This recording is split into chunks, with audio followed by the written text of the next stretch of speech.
Me, Mo. We all know it's about you, for fuck's sake.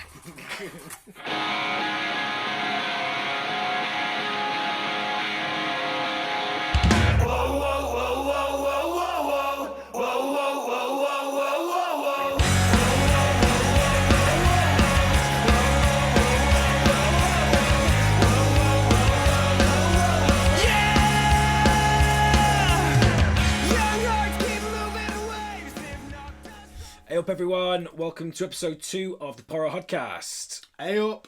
My name's Will, sat opposite me as ever is Eddy, the Laurie Strode to my Michael Myers. You warned me about these. I said I was going to start doing them. I'm potentially a fan.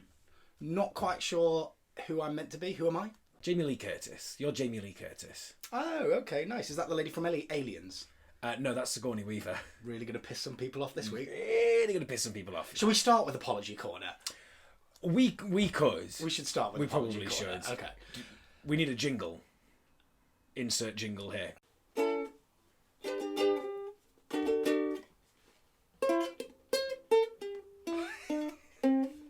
Smooth. That's so shitty.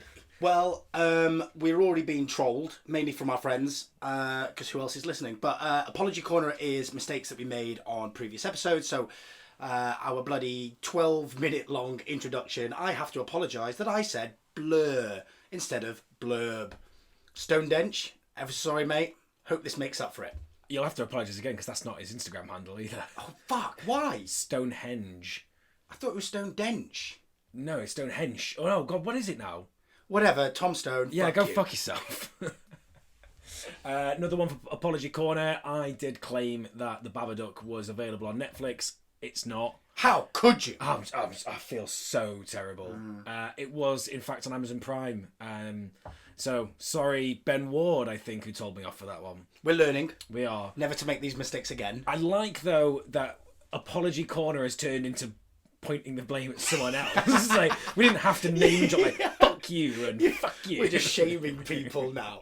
Calling people out for trolling us. Well, from negative to positive, we just want to say like a massive thank you to absolutely everyone. We're totally overwhelmed by the support we've been getting. Yeah, true. You know, we've been fucking putting one episode out so far, and it's been overwhelming. So thank you to everyone. Especially we want to say a big shout out to Homies of Horror, Fear the Talking Queers, Podcast on Elm Street, The Horror Bandwagon, Radio Nasties, We Love Horror Podcast, and The Gore Score. You know, you guys have welcomed us into the horror podcast family with open arms. And who knew? Such a big community, Such man. a big loving community. I know, yeah. It's like the Texas Chainsaw Massacre family. Just all a bunch of fucking weirdos, like, showing each other love. It's my people, man. Your people. I hope I don't piss them off too much for not knowing too much about horror films. You're for dinner. Possibly. But yeah, you know, reiterate that. It's been friggin' mad love so soon. Us doing this, you know, a couple of episodes in and already getting that sort of backing from our colleagues and peers. So thank you so much. Yeah, man. Mad respect. Cheers. Well, let's get cracking then. So this week assignment was to watch The Descent. Yes. So how did you find it? I think you know how I found it. I do. Mate, I didn't like this one. I'd go quite as far as say I hated it. I was petrified from the word go. I thought it was fucking stupid, scary, weird, creepy, jump scary. And this is a good point to mention. I'm feeling terrible. I've been ill for the last 2 days, and I quite literally think this film scared me so much it scared me sick. I mean, you look like shit. I look like shit. Good job, this is radio. So yeah, mate, you know it, I was scared before anything happened. Yeah. Like, I know we're going to get into it, go through it, but fucking caving, small spaces, I was petrified before anything fucking bad happened. Yeah, I think this was one that maybe different to a lot of the ones that we'll watch in the coming weeks. Like you had an inkling, you had an idea of what this film was about before we watched it. So you already were on edge, sitting down more so than you would be on any other film here. Totally. And I think kind of came from, I think you've mentioned this film before in the past, but also, group of damsels, group of women go down into a cave. Something's going to happen. There's going to be something down there, right? Well, on that note, let's get onto it. So we're just going to put in our brand new klaxon or noise for our spoiler alert right now. Mm-hmm. Nothing says spoiler alert like the nature boy Ric Flair.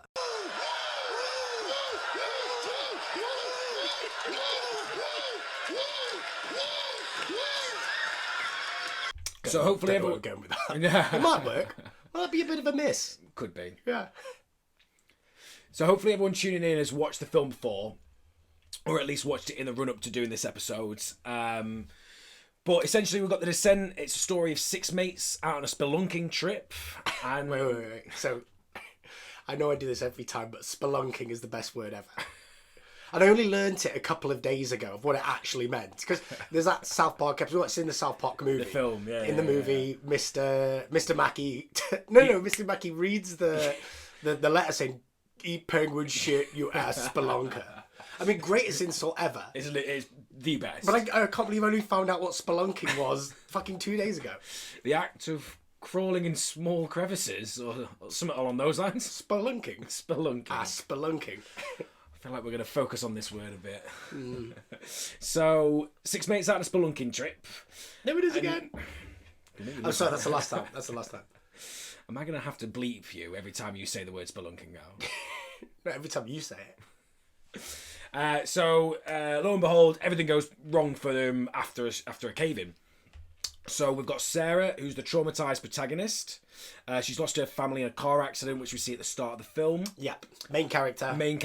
Yeah. We've got her best mate, Beth. Yes. Scottish lass. No, she's the English lass. Main character, Scottish. Yes. Then her other mate and the slightly mysterious Juno. Can we just refer to her as super sexy Juno? Juno. Super sexy Asian Juno. My God, she's hot. Yeah, she's pretty good. The reckless newcomer, Holly. And then with 2 sisters, Rebecca and Sam. Yeah.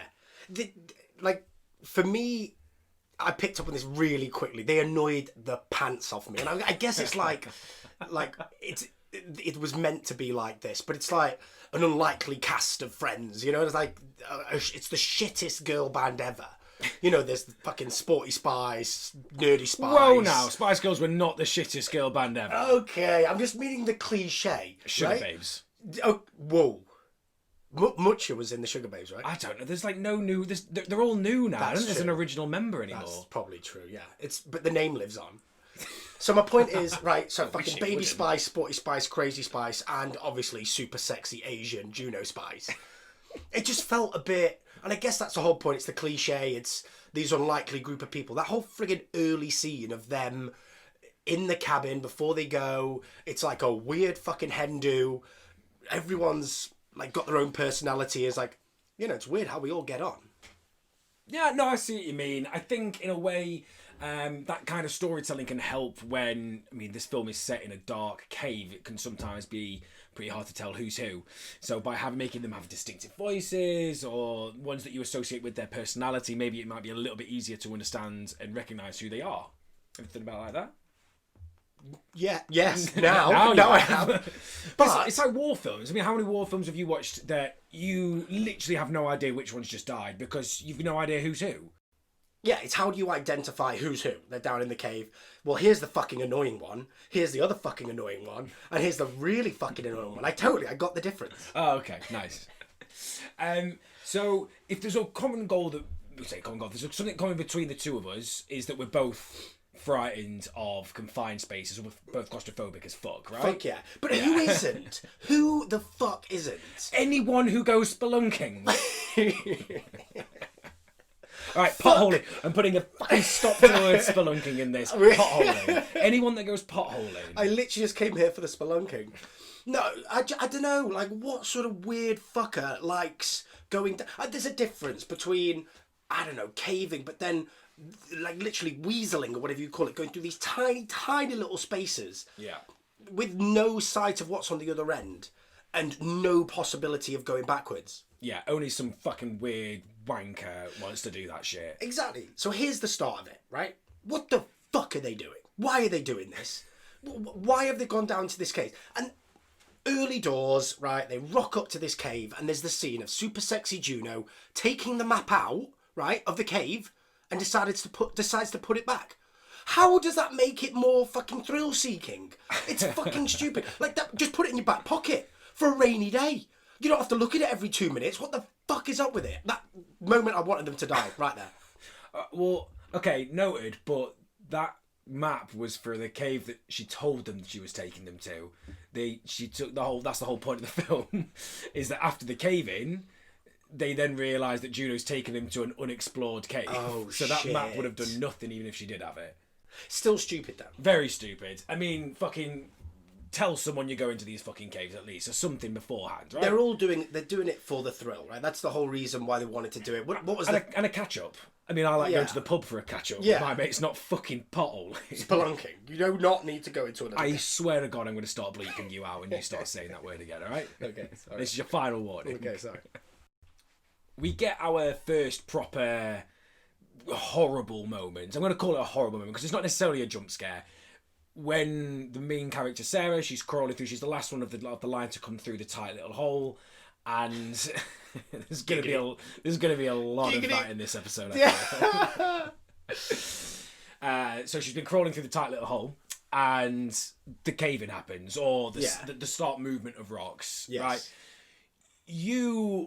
You shat yourself more in that moment than I think you did at any point during the Babadook, and that was just a fucking rock movie. But this is the problem. Like you say, we're not good with confined spaces. That already made me uncomfortable. Yeah. Just the thought of being stuck underground in a tiny little hole. Yeah. Like I would just I'd just lay there and ask you to bludgeon my face in, because I'm not putting up with this.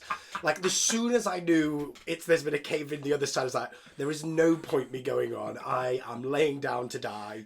Could someone please brutally murder me right here? Right Yeah. That's what you do. Well, not brutally. I don't know, just a quick blow to the face with a rock. It's just good to realise this, of like when your fight and flight and which one you choose kicks in. Because I swear to God, we were talking about things in your room the other night that you go to fight in that moment. You'll fucking grab anything around you and go punch your wardrobe. Yes. But in a cave, it's not even flight. You're just sitting down and admitting defeat. Oh, it's bleak, isn't it? Yeah, but they're already fucked. They know it. You know, and the monsters haven't even turned up yet. They're fucked. And I would know that. This is it. It's like with paranormal stuff. You know, my mind will always jump to the worst case scenario. I hear a bump in the night. That's it. That's the poltergeist. Burn the house. We're moving. Let's fucking start again from scratch. There is no rational explanation for any of this. This can literally be nothing else but a ghost right now. 100%. So that's it. We're done for. Burn it. We're moving on. So like in a cave that's never been explored. They now know this. There's been a cave in behind me. I'm like, well, that's it. I'm done. Just end me quickly. Do the humane thing. So speaking of which, then, did you at any point see the film turning the way it did? Now you never, again, you knew this thing was about caving. You never really seen a trailer for it before. Did you see the film kind of going this this way? Yes, 100%. I mean, obviously before the point where you actually see a creature, obviously. But... Yeah, I thought this film was predictable, but it didn't stop the scare. No. Like I found, like even as we went through the film and there were so many jump scares, I could have told you it was about to happen. Yeah. You know, it was so obvious. They were looking around a corner, or they'd strike a match, or someone, you know, they'd tap you on the shoulder. You look left, nobody there. You look right there. You know, it was like... But no, you've got to understand, because when it's not in the camera view, no one can see it. It's well, not exactly. just us. It's incredible how nobody has peripheral vision in these films. It's like all I can see is what is in front of me. Absolutely. And you remember that scene from The League of Gentlemen? The movie. The movie. Yeah. Where it's Tubbs and Edward just walking towards the camera, and the guy closes his eyes, opens it again, they're gone. And they just appear from below They're just underneath the camera. This is what it is. So good. Can we review that next? Yes, but I do promise everyone listening that we're not going to just keep talking about the League of Gentlemen every episode. We've referenced that a lot. So do you think the film was made better or worse by the fact that there were creatures in it? Could it have, I mean, arguably it could have been a pretty good standalone horror film without anything in there, just a fucking pothole in. Yeah.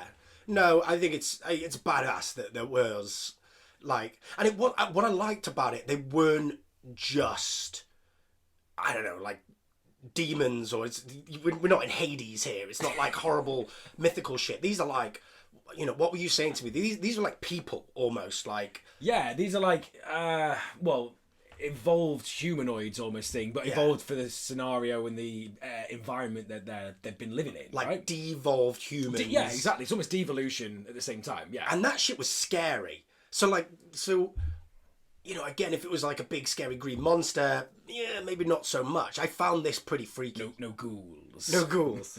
I like ghouls. So we move on to like the first like big jump scare, right? And so we've gotten a hint that these creatures are down in the cave. That you've seen snippets of them. This is after you see that one drinking from the water. Yes. So right. you know that Sarah has seen them in the film, and no one believes her about them yet. Everyone's just saying it's just your eyes playing tricks on you, or whatever it is. Yeah. Classic horror tropes of everyone else not believing the lead character. Yeah. Fucking believe the lead character and believe the dogs.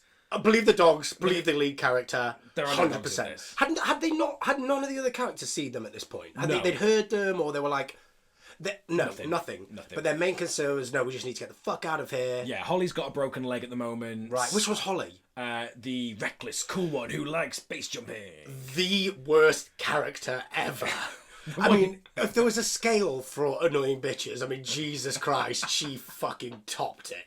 And I don't mean that in a mean way. I don't mean that, like, I just mean in this group of people, she was fucking annoying. Look, every friend group has that really annoying friend that no one wants to be there. And if you think you don't have that in your friend group, then it is you. Wait a minute, what? Yeah, we don't have one of those. I don't want to be sexist here.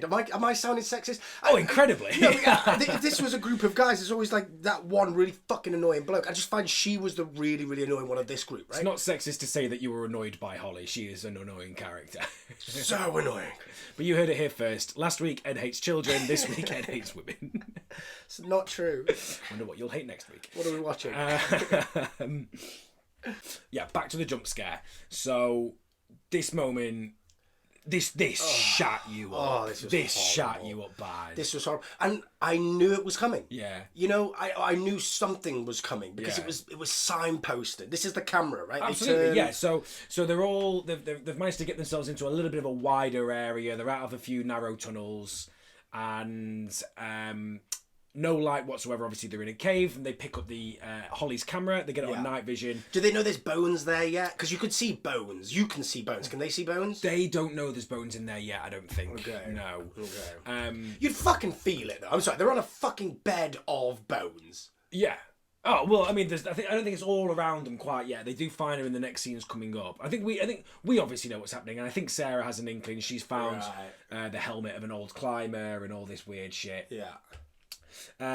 So yeah, but this is signposted. Now, I remember when I first watched this film, this moment shat me up. Yeah. And watching it again, it's so, and I know we've just said it, but it's incredibly signposted. When the camera goes and you actually see it on the camera for a fucking good second before it even moves. So you already know it's there. Yeah. And it's just like, oh fuck. It's like it's literally letting you down before it jumps. Yeah. Like Oh, it sucked ass. Oh, it definitely did. It sucked ass. Sucked so much ass. And it's a scary fucking monster. Yeah, it's creepy. It's like, I think they've done well. I think it's like, they show it you early, and you see it throughout. But fuck me, it's scary. This devolution fucking... It looked like Gollum. And there's a lot of like correlation here to like fucking Lord of the Rings, The Hobbit. You see it drinking. It's like the very first scene where you see Smeagol in the water, Bilbo's checking it out. The only fucking difference here is, instead of it wanting to play a game of riddles with you, it will eat your face. It's gonna eat your face. Pretty sure Gollum would have eaten Bilbo's face. He fucking should have done. He's a horrible monster. Where has he learned all these riddles? It was human ones. Well, he was a hobbit once, wasn't he? What? Smeagol was a hobbit. He was like a thing that was closely related to early hobbits. Before he became Smeagol, before he became Gollum. You shitting me? No. How? Oh no, there's you that scene this in where he's in the third. boat. Yes. He's seen where he's in the boat. Yeah. Right. So we have a little clip, as per. We've got a little clip of Ed enjoying this moment. Yeah. So here we go.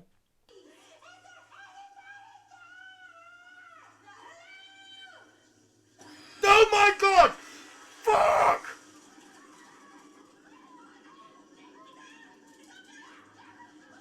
Oh, that's not what I was expecting. Nearly lost my cool there.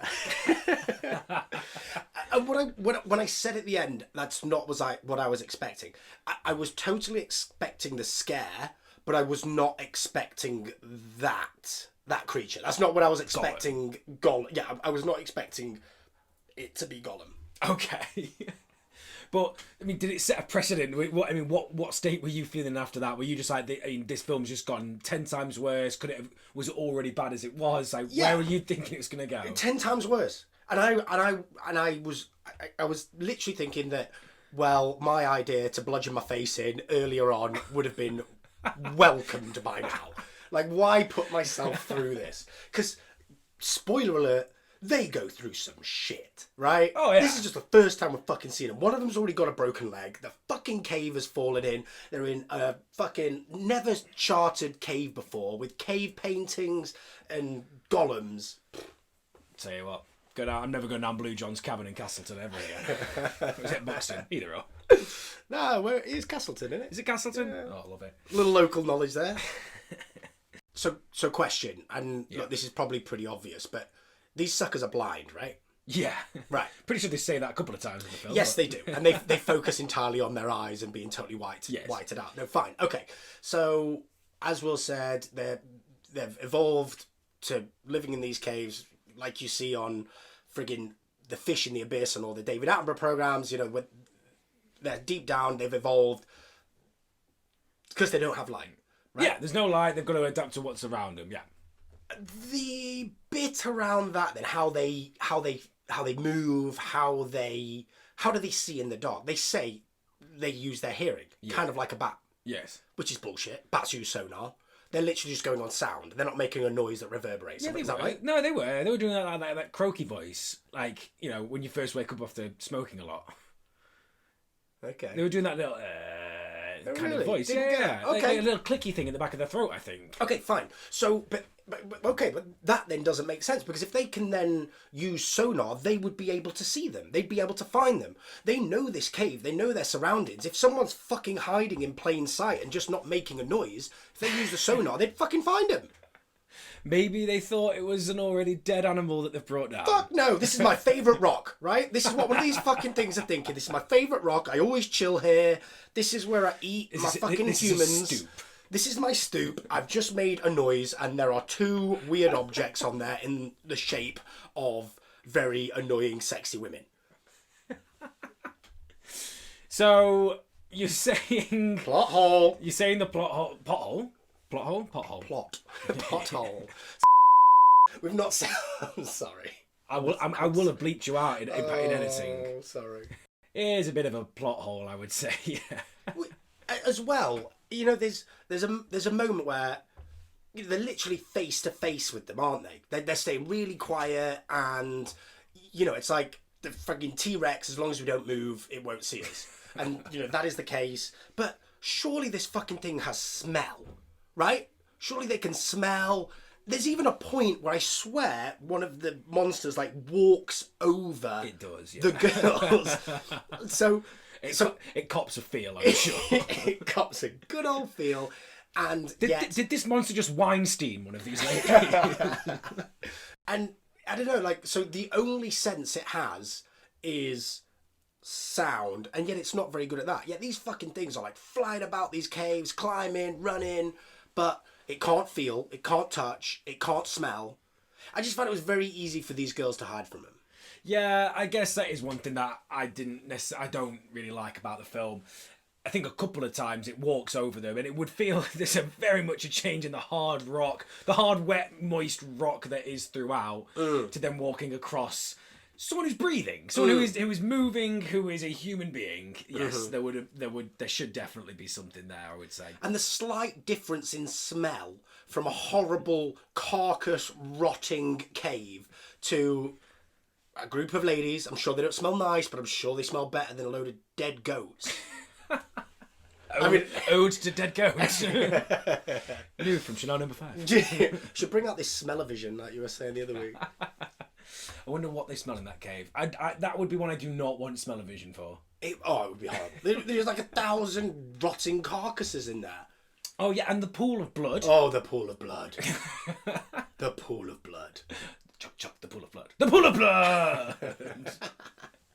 Like, one of my things that I love taking away from this film is how crazed and how quickly crazed the main character, how Sarah goes. She like does a full split of like Marlon Brando in Apocalypse Now and Arnie in Predator. She goes full craze when she comes out of the blood. Yeah, exactly. She emerges from the pool of blood and she just goes brutal and fucking badass on everyone and just like wailing on him. Like, you might as well literally be Arnie. Like, fucking, come on, come get me. Right here, what are you waiting for? Like, fucking, like, where did that come from? That pool of blood, the pool of blood is like magical. First and foremost, fucking amazing Arnie impression. Love that. Big fan. I've done it better before. No, but that's a badass moment, right? Because there's always those moments in where the fucking... Yeah, the protagonist, she's not having any of this shit anymore. She's not dying in this cave. I think they go too far with it. Yeah. And I'll tell you, I'll talk a bit more about that at the ending. It kind of annoyed me. But, like, this was the bit where she's like, nah, fuck this shit. I'm not taking it. She actually goes on the offensive in this. She kills the last creature who's after her. Ooh, okay. Wait. Okay. Is this the female golem that she fights? This is the female golem who she fights in the pool of blood. The one female... It's like a goth KY jelly wrestling match, isn't it? Yeah. Did you get hard? No! Maybe a little. Go. That's it. You can tell me. We're only related by blood. Pool of blood. Pool of blood. So one, super hot. You know, chick fight, wailing on each other in a pool of blood. Who cares if one of them is a horrible... stanky human flesh eating monster, and the other one's a creature that lives in the cave. Hey, cheap lass. So, okay, but what I'm saying is that's the only female we see. Yes, because all the others are dudes. They've got like loincloths, bare chests. I don't think they had any of them had loincloths. Did they not? Well, I didn't see any junk. Of all the things that these creatures care about, I don't think covering their shame. Genitals is covering your shame. You know what? This film, you can kill me all you want, but please, put some pants on. I saw no cock and balls, though. Did you see cock and balls? I wasn't really looking for cock and balls. I'm always looking for cock and balls. The female was definitely wearing clothes. Was she? Yes! I do not remember her wearing clothes. She was wearing something. I'm convinced they were in loincloths and some full clothes. But how did you know it was a woman? Had long hair. Had long hair. So why is it... And it had boobs as well, I think. Oh, so you did see titties. Well, you saw a breast. Okay. Yeah. Okay. And so therefore, no, I don't think it did have a loincloth. And plus, I think clothes would have disintegrated by this time of how long they've been down there for. They're not exactly going out and fashioning new fashionable wares of undergarments. Well, they might have done, like gone up and made like a little undergarment out of moss. I don't think they're quite dexterous enough to use a needle. Look, just because you're a flesh-eating monster doesn't mean you can't cover your shame. They've probably got rules. They've got like a whole society down there. Which one do you think was the mayor? Well, exactly. So here's... Who's the sheriff? Like, what I want to know is where was the lifeguard around the pool of blood, okay? Who's the town drunk? Right, so this is in my head, and this could be wrong, like, this is the only female they have, right? So this poor fucking monster is getting gang raped by goddamn all these other monsters, because there are a shitload of dudes. It's a fucking sausage fest of monsters down there. How do you know they're all wearing loincloths, according to you? Well, they didn't have tits. They were clearly men. And I swear they were wearing loincloths. If you've seen this, give us a comment. Plus, let us know. It may be the only female creature that we see, but it does not to say that there aren't other ones in the back caves. Maybe these guys really haven't moved along in terms of gender neutrality, and therefore they're keeping them all in their kitchens. Oh, I kind of knew you were These going creatures there. need to fucking move themselves into the 21st century. 21st century fuckers. Come on. I need more female creatures killing people on my screen. How are we going to maintain these caves if I'm not going to have someone fix me a sandwich? Oh, Jesus. Right, so this scene, though, was pretty badass. She kills her in the pool of blood and comes out all like, friggin' Arnie. We're going on. She's gone Arnie. She's gone full Arnie. Yeah. Yeah. Yeah, she is. And then that was my point, though. So she kills the lass almost in defence, because the lass is after her. But then straight after that, she goes on the offensive. She sees one with its back turned to her, who's fucking walking away at that moment, and she's like, you know what? No, fuck this. I'm gonna kill you. Yeah. The best defense is a good killing a creature. Good fucking. So she finds pretty much just a claw of some kind, and then just owns him. So not only have they got to contend with these fucking monsters, there's a whole load of infighting going on, right? Yeah. So, and this is where I feel really sorry for Super Sexy Juno. Super Sexy Asian Juno is the first one to kill one of these fuckers, right? She's the first one to fight back.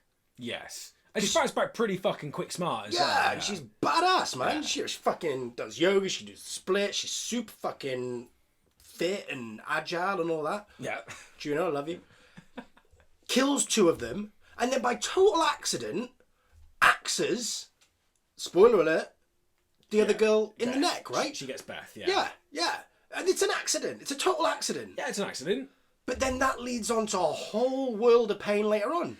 Lead actress Sarah is actually the one that kills her. She puts her out of misery. Oh, yeah. So that's where the storyline then develops into basically the start of Act 2 almost, where Sarah finds out that Juno's was stupping her husband for all those years before, and she puts Beth out of misery. Weak plot story, that, though.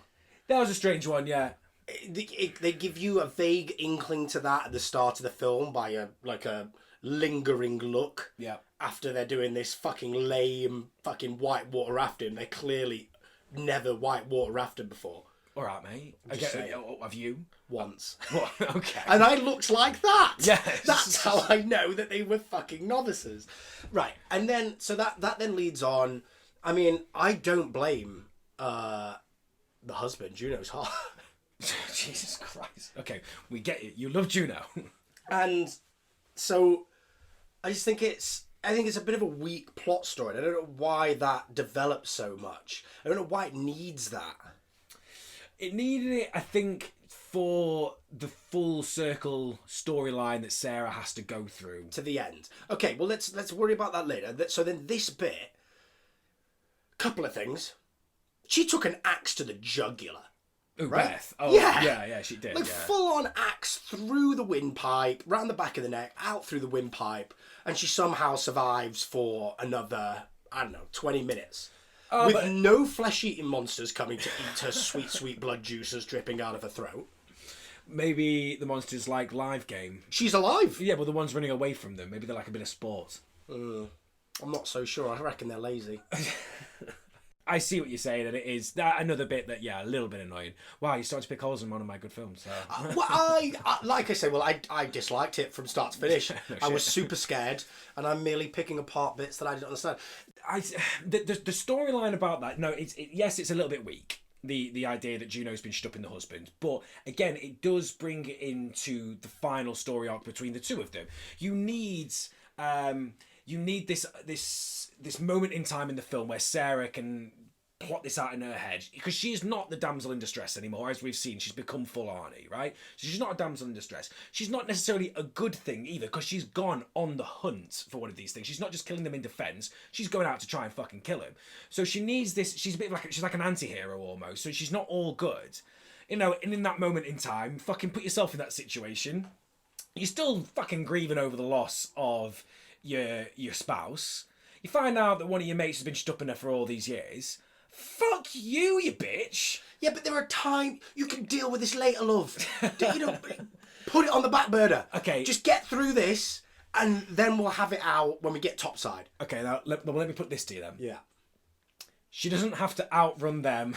She just has to outrun Juno. Love that saying. Love it. So you think that's the reason? So she axes Juno in the leg, right? I think on the surface of things, if you're taking this, in my opinion, I'll get onto it a bit later, but in my opinion, the first thought that goes through my head is that, yes, it's survival of the fittest at this point. Yes, she could probably try and make it out, both of them, But when they get out, she's gonna fucking hate it. They're gonna have fuck this noise. If she can kill two birds with one stone here, get the monsters focusing on her so that Sarah can escape, and also she shouldn't have to put up with fucking dealing with all that when she gets out as well. Yeah, a lot of paperwork, that, A innit? lot of paperwork. I thought you said, though, these monsters don't like non-moving prey. Yeah, but Juno was still moving. She still had a fucking axe on her, didn't she? She was got a bit fighting. and you saw how much. Yeah, she was going for it earlier. Like she'll put up a good fight. Yeah. She reckons she could take on a couple more. Do you reckon? I reckon so. So we know you didn't like the maiming of Juno. So we'll try and skim over that, not to bring up the tears again.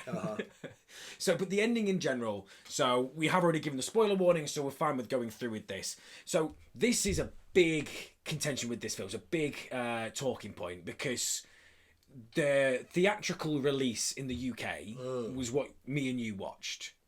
Okay? So in the UK release, you see Sarah, she maims Juno, she gets out. She starts sprinting down to the car. She jumps in the car, starts driving. Recklessly drives. Crying her eyes out, obviously. Gone through all this emotional fucking turmoil. She pulls over on the side of the road, puts her head out the window, throws up. And as the camera then fades back up, that's then your final jump scare of... you see the dead Juno in the car. She's sitting next... Dead Juno is sat next to Sarah in the car. Was she? Yes. I've got a clip of you getting scared at that.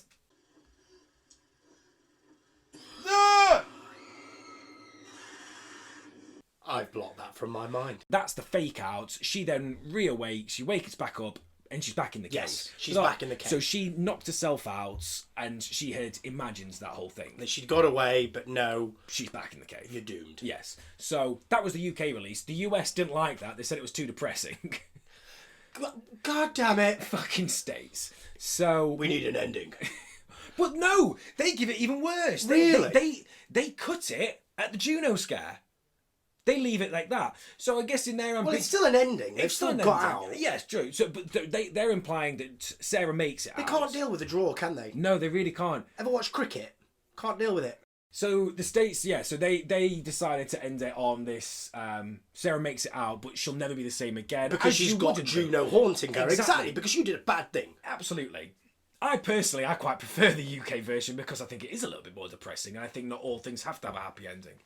Now, there's a film theory behind this whole thing, right? And I don't really know how much I subscribe to it, but I do think it's quite a fun one to discuss, and I would like to get your opinions on it. Go ahead. Okay, so the theory is, in a nutshell, there are no creatures in this cave. Fuck off. There are no creatures in this cave. I saw him. Well, there are no creatures in this cave, and Sarah, the lead, is actually the one killing everyone. Okay? Okay. Right, so I'll try and list through this. Right, so we obviously know that Sarah she's struggling with her mental states since losing her husband and a child at the start of the film. Throughout this whole film, we keep seeing recurring images of visions that she keeps having. She keeps having visions of her daughter on her 5th birthday, so that the daughter's there holding the birthday cake. Yeah. That keeps coming back. One of the first jump scares in the thing is her having the vision of the pole coming right through the window and giving you, shitting you up, right? Yeah. So we know she's struggling with this stuff, and we know she's on meds. And lastly, we know that she doesn't take those meds down into the cave with her. Now that is quite a poignant shot as well. Like the director has actively lingered the camera on the fact that there are meds left on the table as she leaves. So we are meant to know that she doesn't take her meds down. She's not taken her crazy pills, and she's going into a confined space with bitches that she doesn't know and like. Absolutely. She fucking hates them all apart from one. Well, I'm convinced. She killed them all. I'm convinced. You don't have to say anymore. No, well, so one of the earliest scenes in the film, straight after the car crash, Sarah wakes up in the hospital, and she's having a vision. There's no one around her. She gets out of bed, and she's running down the hallway. Yeah, 28 days later, or 20, yeah. Yeah, so the lights are going out as she's running down. So how I see that is it's a precursor. Those lights turning out, they're almost, they're showing her descent. Hey, there's the word. He said it. Her descent into the cave, down into darkness, but also coinciding with that is her descent into madness. Okay. Her descent into entirely losing the plot, entirely losing herself and what she is. Okay. So we would say that, her getting trapped in that cave in that's the final straw that breaks her head. The mental strain that she is put in and put under because of that, that's what sends her. Because up to that point, she's relatively fine. She's apprehensive. She doesn't really want to be there. You can tell she's a bit, whatever. But that moment, that breaks her. Because after that, that's when she first properly sees everything. That's when things really start turning up after that cave-in moment. The idea is, why? Why would Sarah be killing all of these people? Okay, so in this theory, again, I must stress, this is not my theory. I've done a bit of research, found out that a lot of people, this is what they think. But so each member in this group, now it's brilliant that we were talking about this earlier, that it's almost like a girl band, each one of them has their own personality. And quite literally that each person in this group represents either an emotion or a characteristic of Sarah's past life that she no longer has. Okay. Because she's lost her family. So this film's like Inside Out. Oh my God. How have you made that correlation? That's exactly what you said. So each of these people are like one of her emotions. So you've got anger, you've got happy, you've got, I don't know, whatever the fucking ones were there. Anxiety, depression. Yeah. Okay, look, again, if it helps you to understand these horror films by linking them back to Pixar films, fuck it, go for it. Yes. I'm all for it. Yes, it does.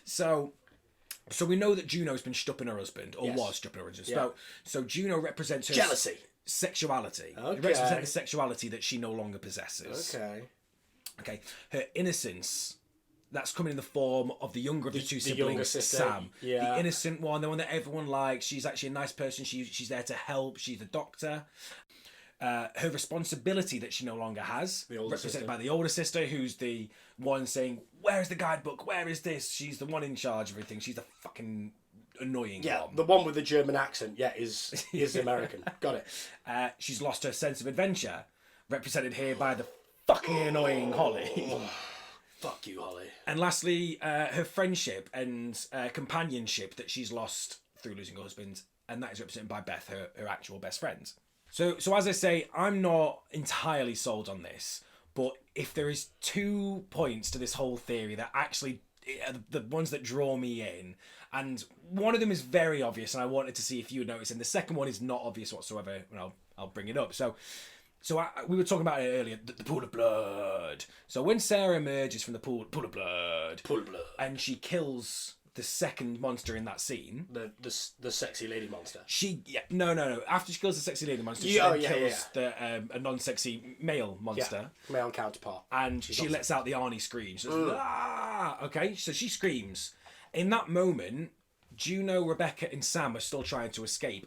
They hear a scream, but they hear it as a one of the creatures screaming. They hear that scream and they want to run faster, and you actually hear it cut and it turns into one of the monster's screams. Really? Yes. Do they not hear it and think like, that's our mate? No, they hear that and they actually want to run away quicker because they think it's one of them after them. So quite literally, her scream has been heard by others to being the thing that is hunting them and killing them. Okay. So, what you're saying is that they're all there. It's not all part of her imagination. Just that there are links to her psyche through the friend group. All the ladies, all the women are down there. Yeah. But so what she is potentially seeing is these monsters, but what they are seeing is just this whack bitch trying to fucking kill them all. She's killing. Well, and I mean, other parts to that make sense. She's separated from them all fairly quickly. They're either in twos, they're killed individually. I mean, we know that Sarah can kill. We literally see her killing her best friend. So we know she has the capability of killing. And although we don't physically see her killing Juno, we see her maiming her and leaving her for dead. So and in both of those times, she's in a fairly lucid, fairly normal state. So we know she is completely capable of killing. Shit, son. So then this second part, which I've got to say, I did not notice the first time round. First time I watched this, I was specifically looking out for it this time round, and I did see it. So again, we mentioned earlier that she keeps having this reoccurring vision of her daughter holding a birthday cake on her 5th birthday with 5 candles, and throughout all these, the daughter blows the candles out. Okay, so 5 candles, 5 women, 5 friends, each having their life extinguished like a blowing out of a candle. So their deaths had been prophesized by the blowing out of these candles in these Are visions. there no coincidences in horror movies? Maybe, who knows? In the very last scene, after we get the fake out, we think she's gotten out. She wakes back up in the cave. She has the final image, the final vision of her daughter on the birthday. Yeah. There's 6 candles. This is the only time in any of those visions that there are 6 candles. Really? Yes. You wouldn't have seen this unless you'd have read about this beforehand. 100% did not notice this the first time. Who the fuck round. are these people noticing that? Who the fuck notices that? Intricate nerds. God, fuck me, man. So the 6th candle representing herself, she's accomplished this. She has killed off who Sarah used to be. She's gotten rid of all the personality traits. She's offloaded what she used to be, and that 6th candle is representing the death of her former life. She's now fully committed that she is a changed person. Whether or not she then continues to live. Well, I was going to say, she doesn't. What does she do now? Does she become the monsters? Well, who knows? So that's the ambiguous ending. Well, she's fucking. I don't even know what to say. I think because it makes total sense, and I'm really annoyed. I've been baffled, but it's also bullshit. Yes. Do you want to know why it's also bullshit? Go ahead. We literally see the characters watching Sam get killed. Okay? Yeah. Sam is killed in front of everyone else by a creature that is crawling on the ceiling and rips her throat open. Now, I don't care how bad PTSD anyone has. PTSD does not allow you to defy the laws of gravity by crawling along a ceiling with nothing but, a tiny little finger hole to keep yourself. Everyone knows PTSD must abide by the laws of gravity. Absolutely. How would you explain all that? I'm not. That's what I'm saying. I think it's bullshit. Oh. I think it's very interesting parts of that theory. It's amazing how easily convinced I am at anything. I was ready to take this as absolute gospel. I'm such a literal person, every man. Okay, I totally agree. That's amazing. And until now, you realise that. Well, it's fucking bullshit. Well, my mind is once again sufficiently blown. Who would have fucking thought it? She done it. She done it. So she done it. She's the killer. Once again, it was a whodunit movie, and we found out who fucking done it. Yeah.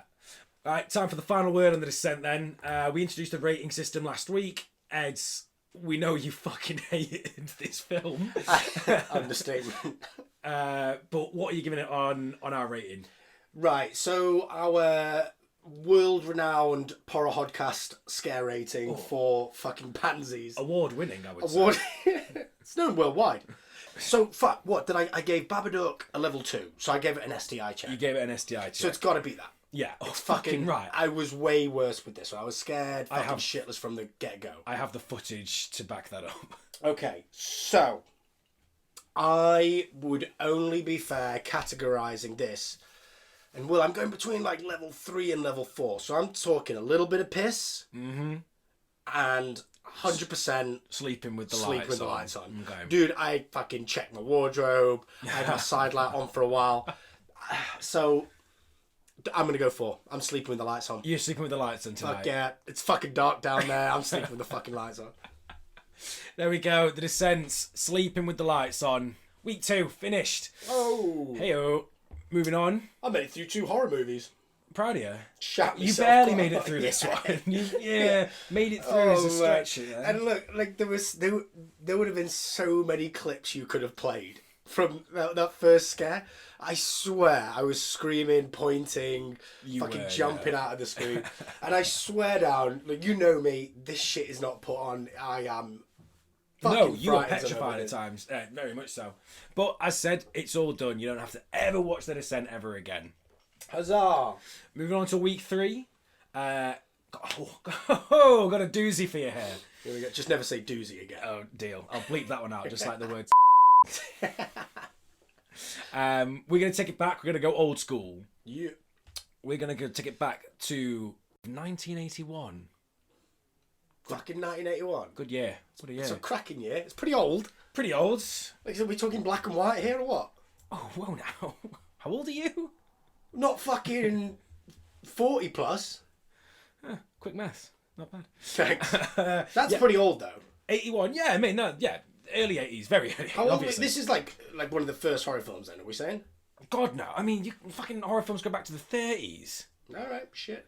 Well, Nosferatu is a silent movie, isn't it? Ain't got a clue what you're talking about. Well, that's on the list. Don't worry about it. Go on, give me. What are we watching? 1981. We are going to take it back and we're going to watch The Evil Dead's absolute fucking classic. You must know this, right? No. Okay. Absolute classic. Clearly not. Absolute classic, mate. I mean, it's a fucking badass title.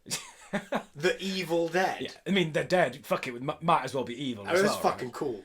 No, you know what? I think the name rings a vague bell, but only because I think you've talked about it and shit, I must have seen it somewhere. But The Evil Dead from 1981. So The Evil Dead, that's got a 95% rating on Rotten Tomatoes, and it's got a 7.5 rating on IMDb. I love how you keep doing this. This means nothing to me. So there we go. Next week, Evil Dead. All right. Well, shit. Episode 2 done. Was that shit really necessary? Well, fucking shitballs. Necessary? Is it necessary that I drink my own urine? All right, no, stop that. Episode 2 down. Will, thank you so much. That is really insightful. What? The theory's bullshit all along. Absolutely, and I still hate horror movies. I absolutely shat the bed to The Descent. I'm looking forward to The Evil Dead, though. No, it's a fucking great film. It's like a classic, yeah? It's an absolute classic. It's, modern horror cinema wouldn't be what it is today without Sam Raimi and The Evil Dead. Sick. So, I mean, and as well, we call ourselves a fucking horror podcast. If one of the two have not watched The Evil Dead, it's pretty piss poor, right? Yes, I would say so.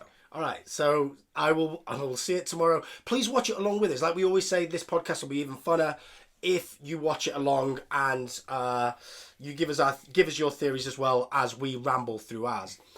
So yeah, thank you so much for listening. We really appreciate it. Let us know what you think. Check us out on Instagram. Our handle is PorraHodcast. Search for us on Spotify, on YouTube, all just as PorraHodcast. Movie next week, Will. Where can we find it? The Evil Dead. You can find it. You can rent it on Amazon Prime. You can rent it on Sky. I don't think it's on Netflix. So at the end of the day, you got to buy it or stream it or steal someone else's login. Go to Jeff Bezos. Oh, Jeff Bezos. Our Lord and Saviour, Jeff Bezos. We love you, Jeff. Did you see he's just fucking donated like 10 billion to climate change causes? To aid climate change? To speed it up. No, swear down, I read it on Facebook. No, thank you so much. Quick thank yous. Will Gregson for our artwork. Yo, we've been getting so many likes on Instagram for our artwork. That is Will Gregson Design. Check him out on Instagram. He is the bomb. Thank you, buddy. Thank you to Good Friend for our intro and outro music. You can find them at Good Friend Band on Instagram. Legends, sick tune. As I say, get us either on Instagram, YouTube, or Spotify. Yeah, man. Sweet. We've not delved out much further than that yet, have we? Not yet. Oh, but we're not full millennials. Oh, fuck that noise. Oh, do we need to do Twitter? Oh, I've never been on Twitter. I refuse to go on Twitter. I've got a good joke, right? Oh, yeah, must you? Do you know what Twitter is, right? What? It's that little bit between a girl's twat and a shitter. Jesus Christ. On that note, thank you so... Oh, we're not that podcast. Thank you so much for listening. Thank you. See you next week for The Evil Dead. Ta-ra. Ta-ra. Time again.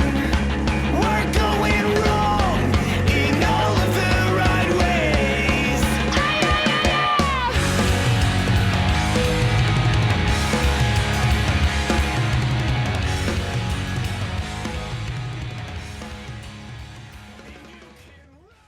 Good riddance, I say.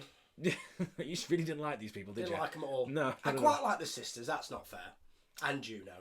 Yeah, we know that. Yeah. Although she should have taken the map to the caves that they weren't exploring. It would have really helped. They weren't spelunking in. I said it! I will have bleeped you out. No, you won't.